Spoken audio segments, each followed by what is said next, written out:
અહેમદાબાદ મિત્ર ન્યૂઝમાં આપનું સ્વાગત છે। સુરત મહાનગરપાલિકાની ગંભીર બેદરકારીને કારણે વરસાદી ગટરના ખુલ્લા ઢાંકણામાંથી નીચે પડેલા 2 વર્ષના એક માસૂમ બાળકે જીવ ગુમાવ્યો છે। 5 ફેબ્રુઆરીએ સાંજે 5 વાગે વરસાદી ગટરમાં પડેલા બાળકનો 24 કલાક પછી 1.5 કિલોમીટર દૂર પમ્પિંગ સ્ટેશનમાં મૃતદેહ મળ્યો હતો। મૃતદેહ સ્મીમેર હોસ્પિટલમાં લઈ જવાતા પરિવારે કસૂરવાર અધિકારીઓ સામે ફરિયાદ ન નોંધાય ત્યાં સુધી મૃતદેહ સ્વીકારવા ઇનકાર કર્યો। પરિવાર અને સમાજની આજીજી બાદ આક્રોશ સાથે ધરણા પર બેસતા આખરે અમરોલી પોલીસે પાલિકાના ગટર વિભાગના જવાબદાર અધિકારી કર્મચારી વિરુદ્ધ સાપરાધ મનુષ્ય વધનો ગુનો દાખલ કર્યો છે। ઘટનાના 40 કલાકથી વધુ સમય થયો હોવા છતાં કોર્પોરેશન અને પોલીસ તંત્ર ઘટનામાં જવાબદાર કોણ તે નક્કી નથી કરી શક્યું। અત્યાર સુધીમાં મ્યુનિસિપલ કમિશનર દ્વારા 4 અધિકારીને માત્ર શો કોઝ નોટિસ અપાઈ છે।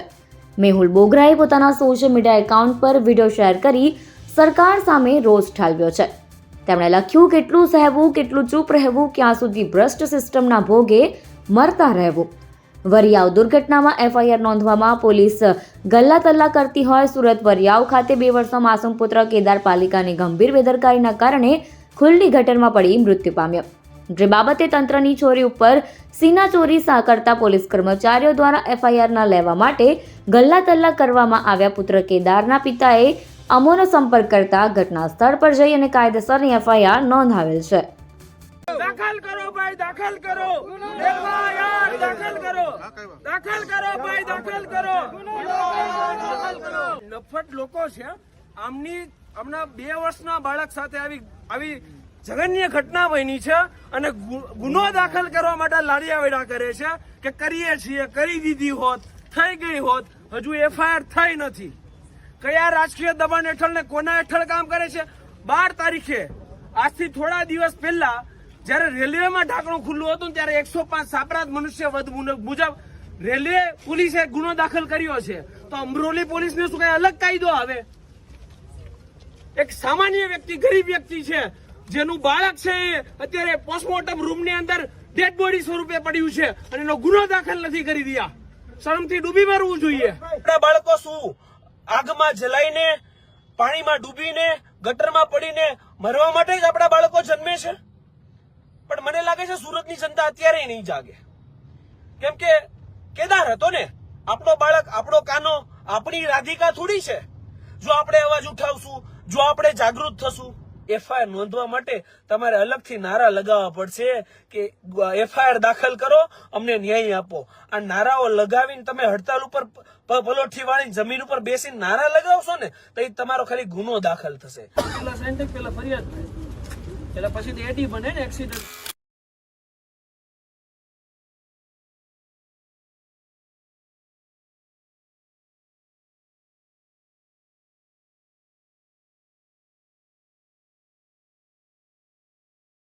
વરિયાવ મુકામે એક દુઃખદ ઘટના બની। પુત્ર કેદાર જે માત્ર 2 વર્ષનું જીવન જીવ્યો, ઓપન ડ્રેનેજમાં પાલિકાની ભૂલે એમના જીવની આહુતિ ગઈ। એ ઘટના બાબતે સિસ્ટમની નફટાઈ જોજો મિત્રો।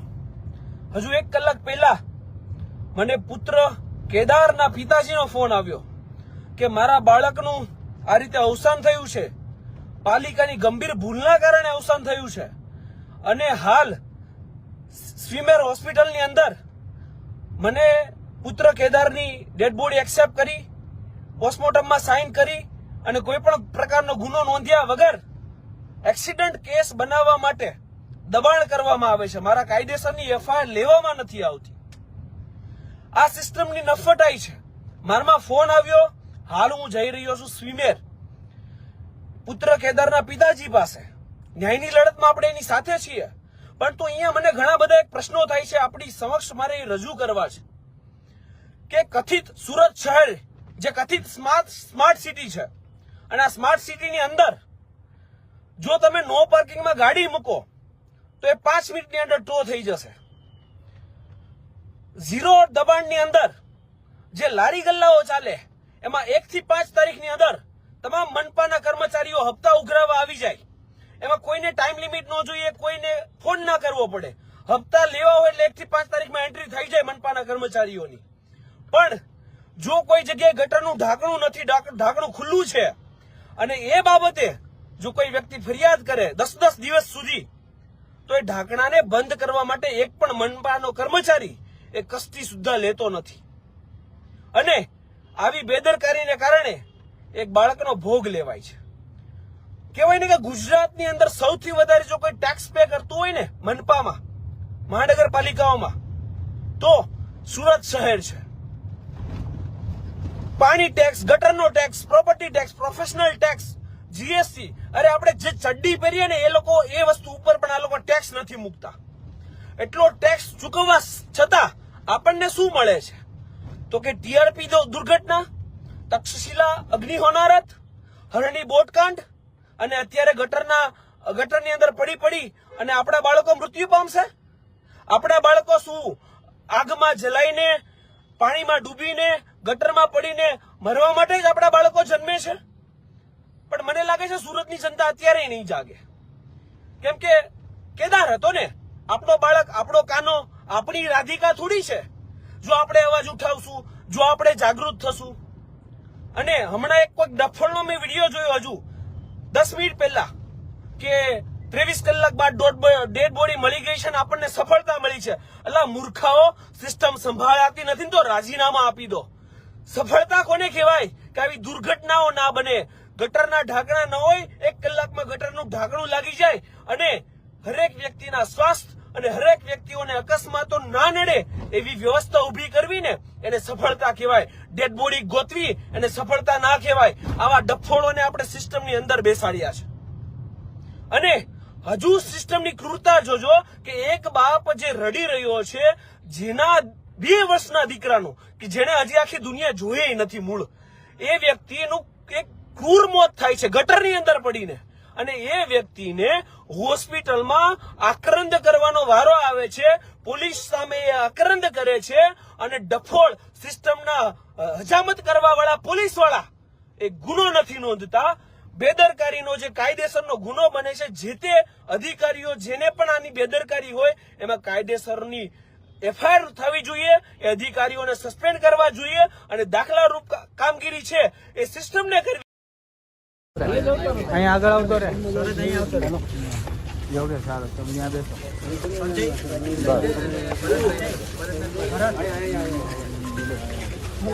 અવાજ હું આપે ને? હા હા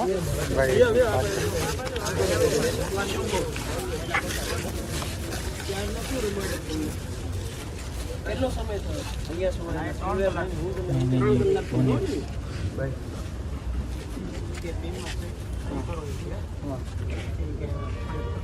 પ્રીએમમાં પેલા સાઈન પેલા ફરિયાદ થાય, એટલે પછી એડી બને ને એક્સિડન્ટ ડેથ.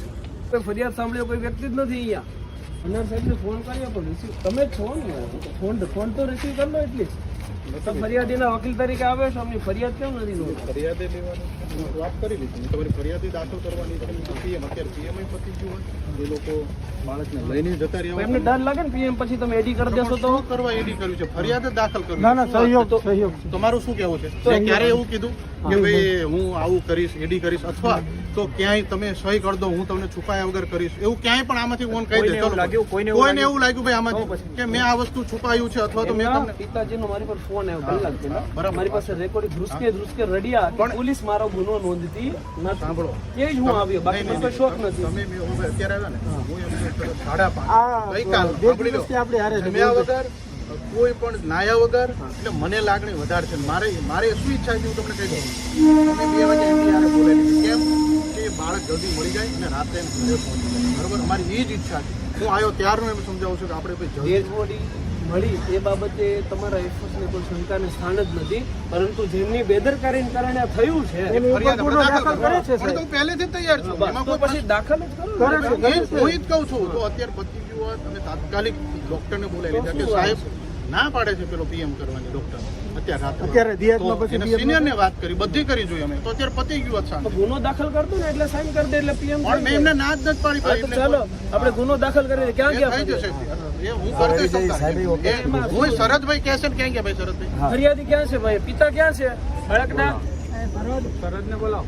ભાઈ રાજુભાઈ આમાંથી કોઈને ભાઈ છે ભાઈ કે કોઈ પોલીસે તમારી જોડે ના પાડી બરાબર બાળકના પિતાને જ બોલાવી દઈએ આપણે. ચાલો કોઈ ગેરવર્તણૂક નહીં. ક્યાં કે બાળકના પિતા તમારે ભાઈ એફઆઈઆર કરવી છે અત્યારે મેં કરવી તમને છે? શું કીધું અત્યારે ભાઈ ઉભો રહે ભાઈ સાંભળ તું અમને સાંભળ અત્યારે મેં એમને કીધું તમે તમને કીધું ગુનો દાખલ કરવાનો છે. ચાલો કરવો કરાવી જ છે દઈએ. એ તો અમે કરી જ દઈશું હું તમારી જોડે કરી ક્યારે કરાવી? એ હું એમની સાથે કરીશ તમે છો એવું નહીં હું એમની સાથે હું એમને ઓળખું છું હું કરી દઈશ અરે પણ હું વકીલ છું એમનો. હા, પણ હું હું થોડો કરી દઈશ. રાજકીય ના, નેતા ના, છું. ના, ના, ના. વકીલ તરીકે હું એક પૂછું કેસે છું. નહીં કરી દઈશ તમને તમારે ગુનો દાખલ કરાવવો છે? હા. પણ હું ફરિયાદ દાખલ કરવા ભાઈ તૈયાર છું મેં તમને અત્યારે મેં તમને બોલાવીને શું કીધું રાજુભાઈ અત્યારે બોલાયા ને તો પછી ભાઈ એમાં ચોઘડિયા થોડા હોય. અરે પણ ફરિયાદ હું લેવા માટે તો મેં એમને પહેલા જ કીધું ભાઈ હજી મેં તમને કીધું હતું કે બાળક સાંજે ઘરે પહોંચી જાય ને એ ઉદ્દેશ હતો અમારો કારણ કે હું 2 દિવસ તમારી સાથે રહ્યો છું ભાઈ એટલે મને એ લાગણી હતી કે બાળક છે ને આખી રાત એની માતાની હેરાન ના થાય એટલા માટે 13 તારીખે ગુનો દાખલ થયો છે સુરત રેલવેમાં. ઢાંકણું ખુલ્લું હતું ને એટલે જ 105 મુજબ. જો એમાંય ઢાંકણું ખુલ્લું હતું તો ગુનો દાખલ થાય. કરવાનો જ છે અને એમને જે કીધું એ મુજબ પાછું એવું નહીં કે ભાઈ આ માનવ શબ્દ- મત હા એ જે કીધું એ મુજબ જ એસએમસી ના તમામ કેમ ના થાય? અધિકારી મારો આ પ્રશ્ન છે સિમ્પલ. અને કેટલો સમય લાગશે એ જણાવી દો ફરિયાદીના ભાઈ, પિતા. અત્યારે હજી મારું પર ટ્રસ્ટ નથી ભાઈ તો મને તમે હજી કહી દો. પ્રશ્નનો ક્યાં સવાલ છે? નહીં, નહીં, એ બરાબર છે હું કાયદાકીય ચાલવાની વાત છે અહીંયા. હું તમારો ગુનો દાખલ કરી દઈશ બરાબર તમને મારા પર ટ્રસ્ટ હોય તો મને કહો બાકી એફઆઈઆર હું તમને અત્યારે જ હું હજી કહું છું મારે અત્યારે જ એફઆઈઆર આપવાની હતી ભાઈ હું તમને એ જ કહેતો હતો શરદભાઈ કે બાળક છે ને ઘરે પહોંચી જાય મેં 5:45 નો ટાઈમ એટલે નખાયો અમારો થઈ ગયો સાહેબ. તમે ના પાડી બાળકનો પ્રશ્ન અમારો છે. પણ એટલે જ હું પીએમ આપણે કેટલાનો ટાઈમ આપણે રાખ્યો હતો? ભાઈ રાજુભાઈ કેટલા વાગે ટાઈમ નાખ્યો કે 5:45 નો એટલી જ વાર કીધું કે તમે પેલા ગુનો દાખલ કરો. ભાઈ ગુનો દાખલ થઈ જાય તો મેં ઓન ધ સ્પોટ એવું તમે કીધું ત્યારે ના પાડતા હતા સાહેબ. હા બોલ નહીં પીએમ કર્યા પછી હું તરત ગુનો દાખલ હા, ઓન ધ સ્પોટ ફરિયાદ આપી તમે પેલા દાખલ કરવાની જ ના નહીં પાડી. નહીં નહીં દાખલ કરો નહીં પીએમ કરીને ફરિયાદ દાખલ કરવાની નહીં દાખલ કરવાની શોધખોળ ચાલુ હતી ને એ સરસ શોધખોળ મારે ચાલુ પણ હતી છે. ને અમારે છે. અમારે છે. મારે બાળક તમા- મને એટલી જો આપણા સંતાનો હોય ને તો ઉભા ઉભા જ એફઆઈઆર થાય હો. કરી જ દેવાની છે હું એ જ કહું છું તો એના ચોઘડિયા ના હોય. ચોઘડિયા ના કરી હોય. દેવાની છે. કેમ કે બિચારો ગરીબ માણસ છે. ગરીબ પ્રશ્ન હા, નથી. તો એને ન્યાય ના મળે એવું ના હોય. ન્યાય બધાયને હોય એટલા જ માટે ઊભો છું સાથે અત્યારે જોઈએ. થઈ જશે ઉભા રહેવાથી શું થશે? થઈ જશે બરાબર કે તમને રાજકીય ફોન આવશે ત્યારે કોઈ નહીં ભાઈ નહીં પેલા મેં કોઈને સીધું ના, કીધું, ના, હમણાં ના, જઈને. ના, ના, ના, તમે જે હાથ પોઝિટિવ હોય એ છે બોલો. પોઝિટિવ છે એને કીધું કે ગુનો દાખલ કરો ને. કરે છે હમણાં કીધું દાખલ કરો ભાઈ, દાખલ કરો. દાખલ કરો ભાઈ, દાખલ કરો. દાખલ કરો ભાઈ, દાખલ કરો. FIR દાખલ કરો. દાખલ કરો ભાઈ, દાખલ કરો. FIR દાખલ કરો. દાખલ કરો ભાઈ, દાખલ કરો. દાખલ કરો ભાઈ, દાખલ કરો. FIR દાખલ કરો. આ નફટ લોકો છે. હમણાં 2 વર્ષના બાળક સાથે આવી જઘન્ય ઘટના બની છે અને ગુનો દાખલ કરવા માટે લાડિયાવેડા કરે છે કે કરીએ છીએ, કરી દીધી હોત, થઈ ગઈ હોત. હજુ એફઆઈઆર થઈ નથી. કયા રાજકીય દબાણ હેઠળ ને કોના હેઠળ કામ કરે છે? 12 તારીખે આજથી થોડા દિવસ પહેલા જ્યારે રેલવેમાં ઢાંકણું ખુલ્લું હતું ત્યારે 105 સાપરાધ મનુષ્ય વધ મુજબ રેલવે પોલીસે ગુનો દાખલ કર્યો છે. તો અમરોલી પોલીસને શું કઈ અલગ કાયદો આવે? એક સામાન્ય વ્યક્તિ, ગરીબ વ્યક્તિ છે જેનું બાળક છે એ અત્યારે અહેમદાબાદ મિત્ર ન્યૂઝની યુટ્યુબ ચેનલને સબસ્ક્રાઇબ કરો અને બેલ આઇકોન જરૂરથી દબાવો જેથી દરેક મહત્ત્વના વિડીયોની નોટિફિકેશન તમને મળતી રહે.